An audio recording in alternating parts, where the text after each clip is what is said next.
Andrew Braden come on stage.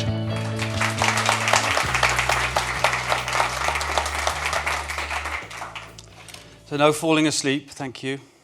I don't know why I always get the same happened to me in Boston. I got the after lunch slot. You think I could choose, right, Gerald? I think so. Anyway, I can't. So I'm not going to talk about any of that stuff. Football, much more important. Thank you, Gerald, for that. So Liverpool, if you look very hard, you can see the German manager there with his arms up. For those that you don't know, Jürgen Klopp. He's looking in the wrong direction. He's looking at the next trophy. Anyway, why did I put this up? I'm not a supporter of Liverpool, but I have a lot of friends that are. The point about this really is that their success was driven by data. A lot of you may have heard of Moneyball. They made it into a film where for the first time a statistical-based approach was used to hire and sign sportsmen for a baseball team. And with good reason, this was taken on, and it has now become fairly mainstream. One of the differences with Liverpool was that they took this to a completely new level in terms of the analytics that they used to make decisions, not just about who they hired, but how they used the resources that they had, and how they played as a team. There's an article about this, great article in the New York Times, how data and great soccer, they played really well, but how those two things together brought them to glory. This was, I guess, written just before they won the Champions League, because it was pretty, I think, a definition of success. So what's really interesting is that they told the story in this article about how the way that Jürgen Klopp started to embrace the data was when he was told by his data scientists, or the people coming to him looking to be his data scientists, he was told things about the game by someone who knew nothing about football, who was looking at numbers, and was able to tell Jürgen Klopp about games of football that had happened 10 years ago while he was a trainer in Germany. And he could tell him how the match had gone. And he could say that, based simply on the data, I can tell you that this is how this match went. And that was enough to convince Jürgen Klopp that, obviously Jürgen Klopp remembers every game, especially the critical ones, but he has an amazing memory for matches he's been involved in. He remembered, the detail was they had lost a game, but they had lost a game that they deserved to win. And at the end of the day, in some sense, it doesn't really matter whether you win or lose. If you're analyzing the performance and you're analyzing the team, then what matters is whether you should have won or not. And all the data suggested they should have won. They were doing everything right to help them win. And the importance of that is that you don't start changing things just because you're losing if all the data is telling you that you're doing the right things. So since then, Ian Graham has become Director of Research at Liverpool Football Club. He has a PhD in physics from Cambridge University, not a typical employee of a football club. And they have a lead data scientist with a tech background from the software industry.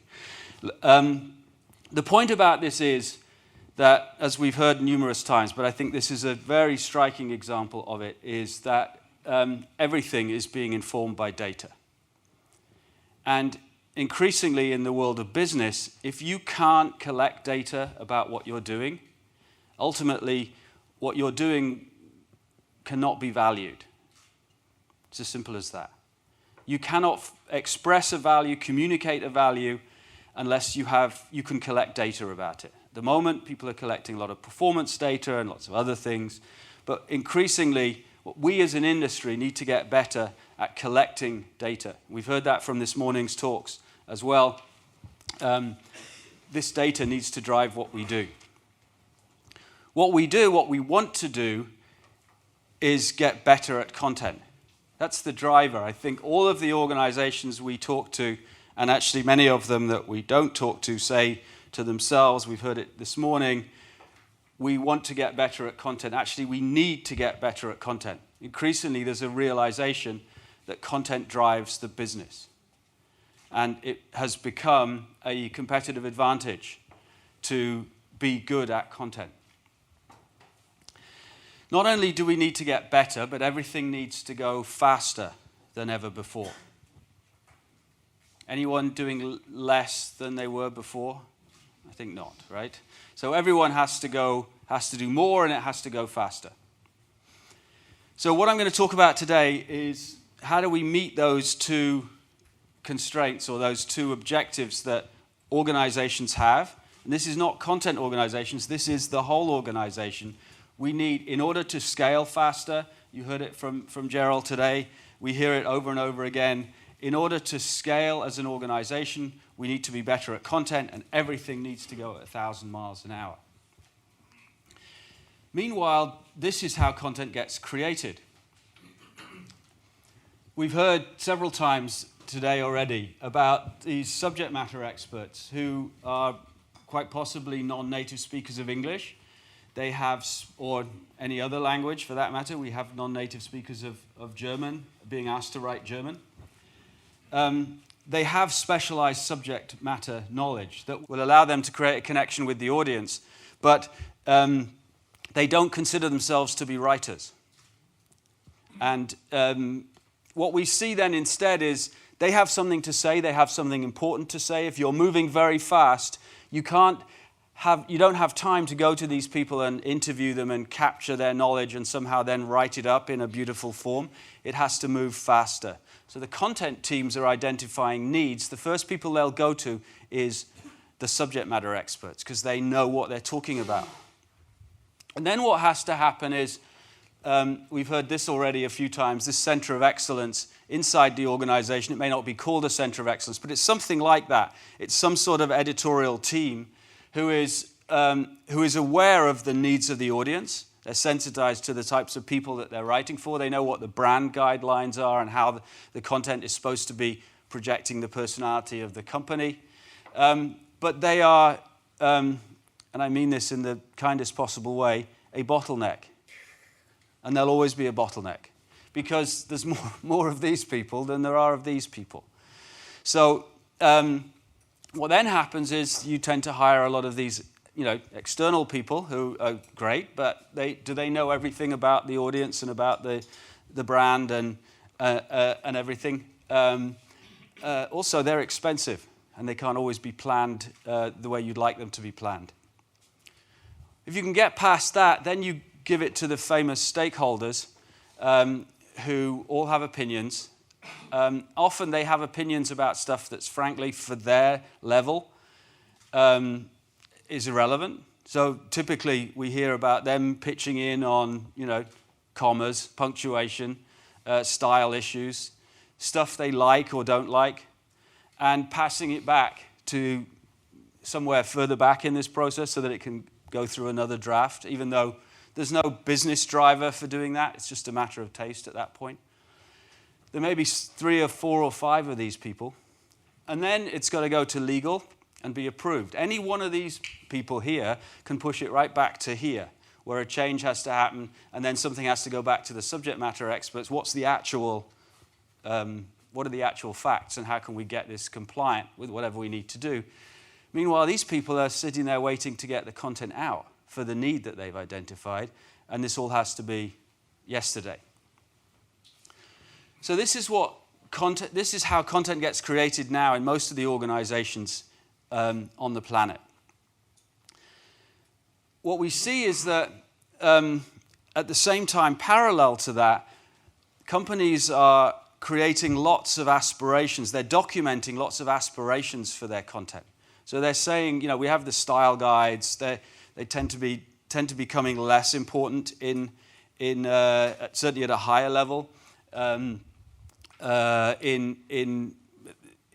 have a slightly less priority than they used to. partly because they're more or less completely standard across all organizations.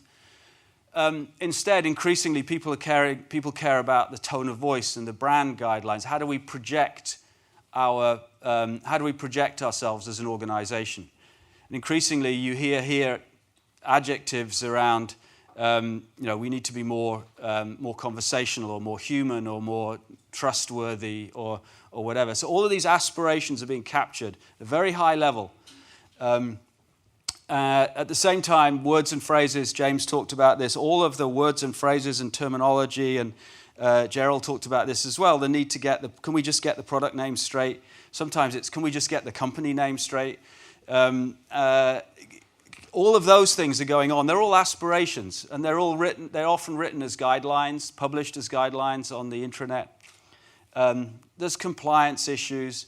Increasingly, people are thinking about the emotional payload of their content. So how do we project, if we want to project trust, how do we do that? And how would we measure whether we were doing it well? A lot of organizations are thinking about the gender balance they have in their communication. Do we have gender bias in what we write? These are often very high-level initiatives. We had one company tell us they had been at the World Economic Forum in Davos talking about how they were going to eradicate gender bias from their organization.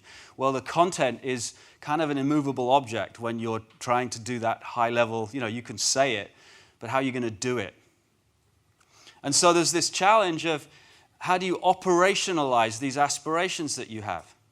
And there's a new one every month, right? A new thing comes up. And the only way you can fix this is to address this content chaos problem with an approach that we've tried to embody in what we do. So I'm going to try and talk about what we do in terms that I hope makes it clear how we operationalize these aspirations. So the first thing we're looking to do is to capture all of those aspirations, those content goals as we call them, and put them in one place. And I've said here that we have AI engines to analyze them. We're getting away from the idea of there being one monolithic Acrolinx thing that will analyze everything and tell you whether it's good or bad. Instead, increasingly, we're looking at different engines that can do different things. And you'll hear more about some of those in some of the subsequent presentations. But the idea is increasingly that we are embracing this platform thinking where it might be our engines, it might be other people's engines that can deliver important insights about whether content is aligned with the aspirations that you have, the goals, as we say, that you have as an organization. The second thing that's really important here is the ability to score the content against those aspirations. Obviously, anyone can capture the aspirations. You can capture them in PowerPoint. But if you can then go on to score your content against those goals and prove, very importantly, that scoring correlates with a human judgment, then you have something you can do. Right? It's no good us telling you that it's 91 and green and ready to go if a person, the right qualified person, would not say the same thing. And the third part, and I deliberately put this as the third thing, because in many people's minds, I think this is still the thing that we do, is guidance for writers. And I think it's really important to see this not as the thing that we do, but as the third thing that we do, and probably not the most important aspect of it. The most important aspect of it is certainly to guide the team where you're going, but actually being able to see what's coming out of the team, what's coming out of the content that's coming out. As Gerald talked about this before, it's not about measuring the people. It's about measuring what are we creating in terms of customer experience driven by content. And so scoring the content is more important, especially correlating that score to other things, as we heard. And guidance is a means to getting there. It's not a means in itself. So the guidance is really important, and the experience that we provide in helping people, especially subject matter experts who don't consider themselves writers. And Stuart was calling us out there to support non-native speakers better.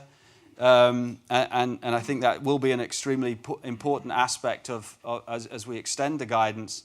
But this has to be seen in the context of the rest of it.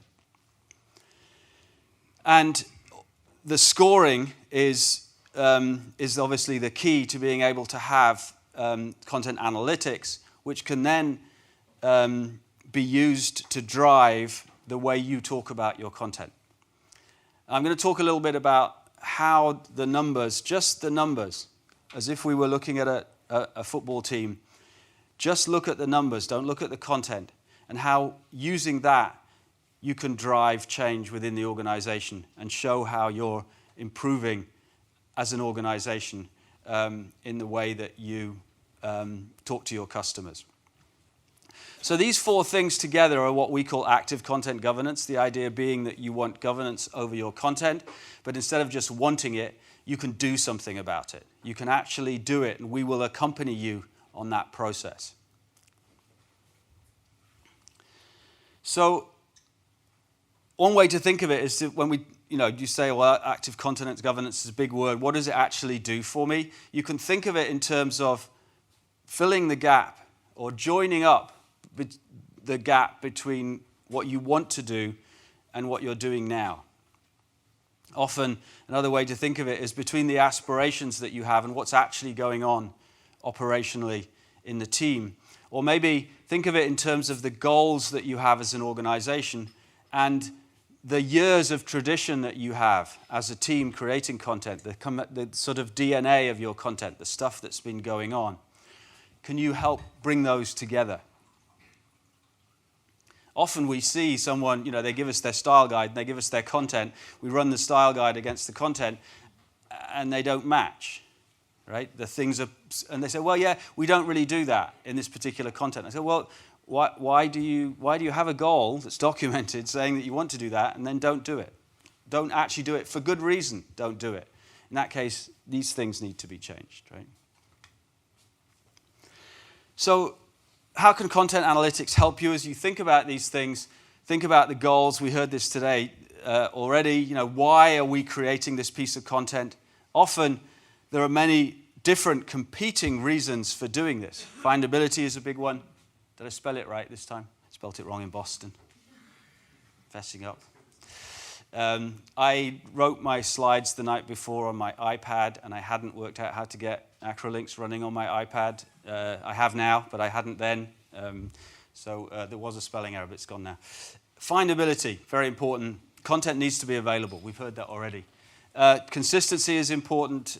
You need to be saying the same things in the same ways to get your brand imprinted and to make sure that people understand that you're talking about something. It's the same thing you were talking about 5 minutes ago. Increasingly liveliness and that kind of tone of voice. People are looking to lighten up in the way that they communicate. Increasingly, as I mentioned, they're looking at emotions. What emotions does my content trigger? And everyone is looking for content to engage and convert in some way, whether that's support content, onboarding content, marketing content, product content, whatever. It needs to do its job. And typically people are looking in terms of the content experience that it doesn't just do its job, it does its job in a way that's, in the best cases, charming and engaging, that will bring you with it. Like the famous cases with, is companies like MailChimp who've spent a lot on the user experience, building these journeys that are a joy to go through. Even signing up is there's jokes in it, and there's, it's a pleasant experience. It works, which is obviously the first thing, but it's also engaging. And finally, obviously, clarity. The content really needs to, however charming and funny and clear, brand correct it is, however findable it is, it needs to be clear. So these are all constraints that people come with, goals that people come with. And we have a conversation with people about, so these are potential goals you might have. And they say, yeah, we want all of them. We want all of those up to 11, please.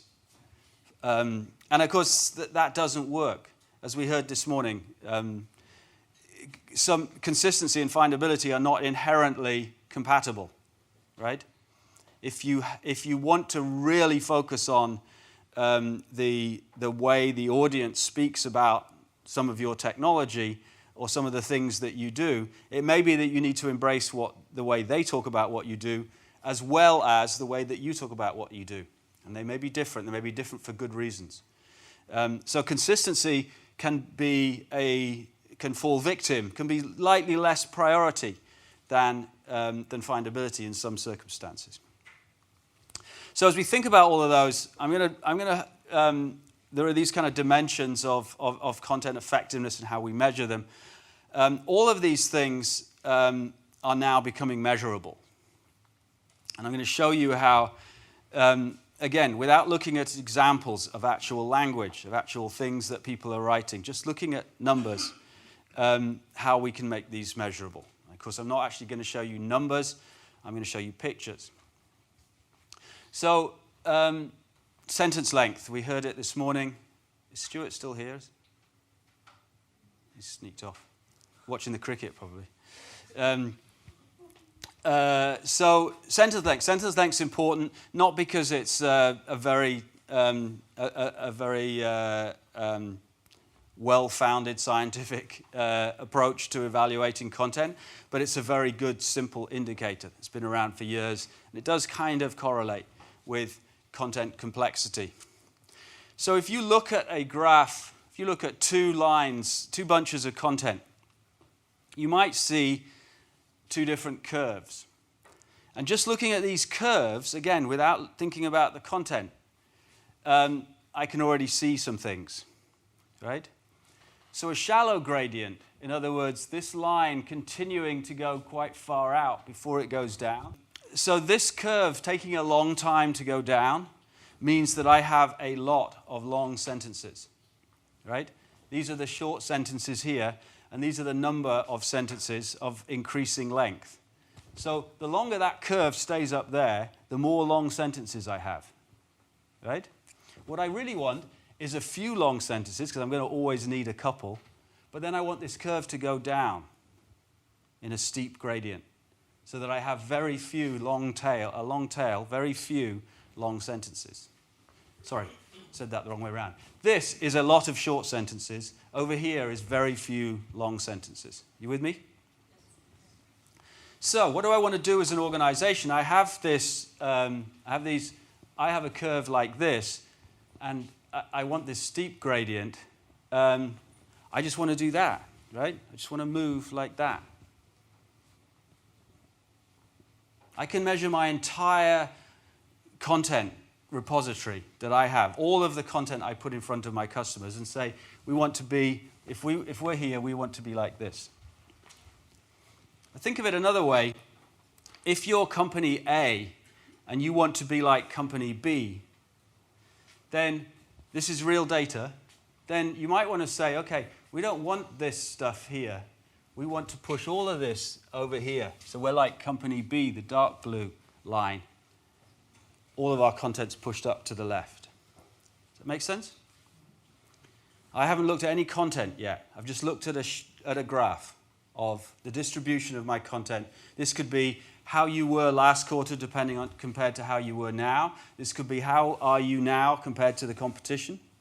Pick a competitor you admire. And say, this gives us a direction we can move in, purely based on the data. With Flesch Reading Ease, the curves look a little bit different.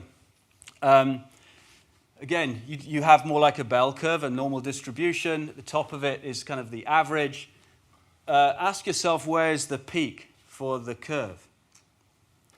If it's over to the left, as you're looking at it, I have lower readability. I have more sentences that are scoring lower on the reading ease score.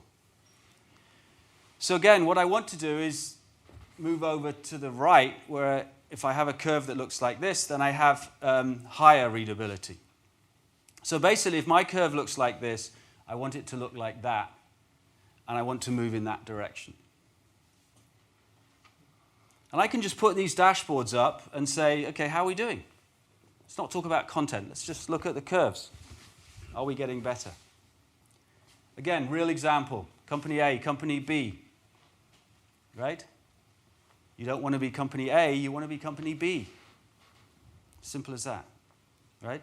So we want to move that way. This is a way of you moving an organization. This isn't about people. It's about the content that you're putting in front of your customers. Are we getting better? If we're doing stuff, whatever it is that you're doing, more training, better guidance from Acrolinx, more hiring better people somehow, whatever it is you're doing, can you measure that what you're doing has an impact? Because otherwise, someone's going to ask you, how do you know that what you've done is worth it? Similarly, with complex language, you'd expect a curve like this. That is, lots of sentences that are not very complex, and then fewer sentences that are very complex. Question here is, of course, where do you set the target? This is not as simple as readability and sentence length, where in principle you always want to go in one direction. In terms of complexity, depending on the content type, you're going to want to set a different goal, right? So we heard this morning technical white paper is not a piece of content, but you know what I mean. You have a technical white paper, it's going to be more complex than a blog article. And so the goals are going to be different. So the answer is, obviously in terms of those, set your realistic goals based on the types of content. The benchmark for what's clear, not complex, is different for different types of content. So these are simple things, sentence length and whatever, but we can increasingly do the same thing for conversational tone, for example. You know that we can measure conversational tone. Again, what you want in terms of conversational tone is a fairly good balance. You want some content that's good, that's fairly dry. You don't want everything to be chatty. But you want a good balance of content that scores very high on the conversational style if that's appropriate. You don't want to be like Company A, where everything is in the same kind of dry kind of style, and nothing's really getting to the point where it's conversational. If this is what you want to do, if you want a more conversational style, or your management or your branding agency is telling you you need a more conversational style, then finally you can measure it. Liveliness is the same, right? Again, you want to balance. If you're peaking all in one place, then you don't have the balance and the spread that you want. So what we've been doing is, as we look at this, as I say, we carry on with these insights. We think of more and more of these insights we might want to get. The platform thinking becomes really important. What we'll hear from Sabine and Ulrich and Peter later is how this platform thinking is allowing us to open up to all sorts of other insights, some built by us and some not built by us. Emotions we're going to hear a lot about in a minute, but I'll just preview it with a little bit of context. So we started to get excited about this when we saw that it could match our intuitions. So this was a study. This was just not a study. This is just data from Acrolinx that shows the emotional payload of two broadcasters in the US, Fox and CNN. And what's interesting is the payload around anger and fear. You see one is much more angry and much keener to promote fear than the other. And one is much keener to promote trust than the other. I presented this in Boston and then moved quickly on. This is also fun. This is one of those things where we're sitting around thinking, I wonder if we could see the difference between this kind of content and this kind of content. And what you can see here is the difference between travel and travel insurance, right? Travel, all about anticipation and joy, right? By the way, you need to buy some insurance. When you need to buy insurance, you need to trust us, and you need to worry about sadness, and you need to be fearful of all the things that can go wrong. And perhaps you're a little bit angry because, you know, you want some things to happen. So, we'll look at some cases about how you can use this stuff in action. But this is just an example of the kinds of insights that can really drive good content, effective content that's going to really work better in the contexts that you have, whether it's marketing content or technical content, support content, wherever. Gender, increasingly we're seeing the need, the requirement for people to think about how can we measure our gender bias in the content we put in front of people, right? So, again, some of this is really simple, but some of it starts to get more complex. But looking the balance between how many female names and how many male names I have in the content. In this case, company A is actually much more balanced than company B, right? There's the numbers. If you look at the difference between these two columns and these two columns, company A is doing better than company B. And then I can just track it. I can track the delta between the columns quarter over quarter and see if I'm getting better. Right? Are we eradicating gender bias in our content? This kind of aspiration, this kind of commitment appears in company reports. It appears at the very highest level of the way the company talks about what it does. Customer experience, customer journeys, all of this stuff about being a good citizen, all of this stuff is reflected in the content that you put in front of your customers, and it needs to be measurable. And there's plenty more to come. So where do all these numbers get me? Well, what they give to you is a measurable definition of better. Right? So instead of someone coming and saying to you, we need to get better at content, we need to get better content, now you can turn around and say, why? What is it that we're trying to do? Okay, you've told me about all your aspirations, now we can measure them. And I'm only going to have a conversation about the ones I can measure, because everything else is just, you know, philosophy. Thank you, Frank. So this is a really important change. It's happened in so many activities, from football to cooking to everything else. Everyone has become data-driven. Football, you know, if you read any cooking websites now, people will tell you the exact temperature that it has to be, the exact time, the enzymes that are... There's a lot of pseudoscience, but there is a lot of attempt to make it more scientific than it used to be, and less of an art. It remains, to some extent, an art, but it has become much more measurable. And then you can start to do things, as James talked about this morning, you can start to do, instead of just guessing, you can start to collect data on what works and what doesn't work, right? It seems to me logical that insurance should be strong on the fear emotion. But is that true? Does it actually lead to more people buying insurance if you do that, or does it just annoy them? I don't know the answer.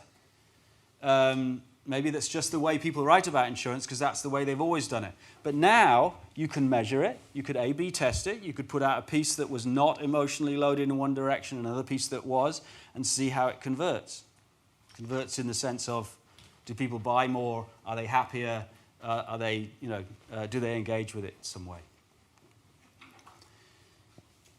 It allows you to make sure that what you think is better is really better. So far so good. So we've done better. What about faster? Remember, we're in this process where anybody can send it back to go.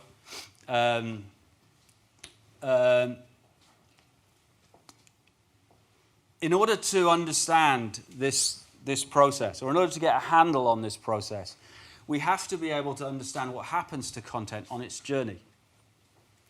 Right? So ideally, in in a perfect world, we would have all the little topics, and all of the topics would have a unique identifier, and as they went through, we'd be able to see what happened to them. So this would be great. In an ideal world, we would be able to track all of the content by its metadata. If I tried to make that if bigger. It's a really big if the metadata is available and reliable. Because, of course, what happens is that content moves around. It moves between tools. It moves. Some people don't bother with the metadata. They just copy the stuff and leave the metadata behind. So copies of the data will appear. So we've come up with this idea of fingerprinting content to be able to track content across these complex processes. Fingerprinting, don't think of it as this kind of fingerprint, more like a DNA fingerprint. You can think of it as like forensics for your content. It's a way of you getting a print of the content that you can then see later. We'll see a lot more on this, including live demos tomorrow. Very exciting. But you'll be able to, for example, see how tools can travel, content can travel through with different file names from different tools, but still be tracked as the same piece of content as it goes through a journey. So what is this good for? Well, it might be good for content tracking, but it also gives us things like reuse at a topic level, be able to see a piece of content, how close is a piece of content, as in how close are the fingerprints. Think of it in terms of what's related to between topics, right? So if you have a topic, then other topics that have very similar fingerprints might be related to that topic. And there's all sorts of applications for that. Customers are asking us around plagiarism. Lots of content being copied and pasted and repurposed by competitors or partners or whoever without the appropriate branding or attribution. This works in both directions, right? So companies don't want to be using content that's been plagiarized from elsewhere. That's also a risk in terms of being sued. And finally, this idea of velocity. And there's been quite a lot of talk about velocity. Often velocity is meant to mean, can I just do more? We heard this morning, do 5 Facebook posts a day and 12 blogs a month and whatever. I'd rather think of velocity in terms of, rather than just thinking of volume of content that you get out, think of it in terms of the actual speed. I faked this, by the way. Think of the actual speed in which you create content. So it's the speed at which you can get content done to the appropriate level for your customers' needs.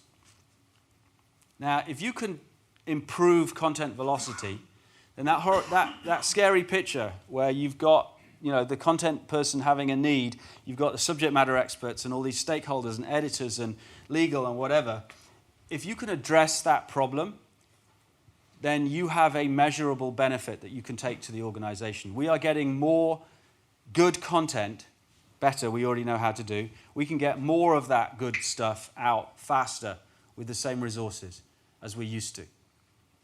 Again, it's about measurability.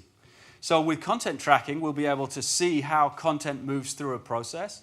And this is all fake, but coming soon, imagine you could take those steps that are in that process with timestamps on it as the fingerprint goes through a process, and you could start to say, okay, we can track time in editorial. We could track something we call content velocity. I don't know, how many thousands of words the teams are creating, and are we shifting up and to the right? Are we getting more productive as an organization in terms of the speed we can get content done? Right? Obviously, you don't just want more, you want more and better, but the speed is an important aspect of it. You could also think of looking at bottlenecks in the process. So imagine you could see a timeline for a piece of content and you could see where they were getting stuck. Obviously, this isn't interesting for one piece of content, but if you have 10,000 pieces of content and they're consistently getting stuck in one place, then you have a call to action and a very simple conversation. This isn't working. We have a bottleneck here. Either we need more resources or we need to understand why why it's getting stuck or whatever, but we have visibility and we can track whether we're getting better. Okay. So, to sum up, I think I'd like us to be thinking about the way we do this by thinking about what we do as helping you create better content, first of all, measurably better against your goals, and doing that faster. Gerald already mentioned Laura Bellamy. She presented at Boston, and she had a huge slide, or a normal-size slide, with huge letters on it saying, "Quality at scale at the pace of business." That was her call to action. That was what she wanted her organization to be able to do. Deliver content quality at scale and at the pace of business. And if you think about that, what she's saying basically, in other words, is better content, right, to the agreed levels that we want, and faster. Stuart this morning said, simpler, better, faster. No one can accuse me of not being agile, right? I just steal other people's slides. But again, this idea of we've got to be. This is an aspiration about being simple. We need to be better, and everyone's saying we need to be faster. So that's where we are, and that's our new promise to you, is to help you deliver on the goal of creating better content faster.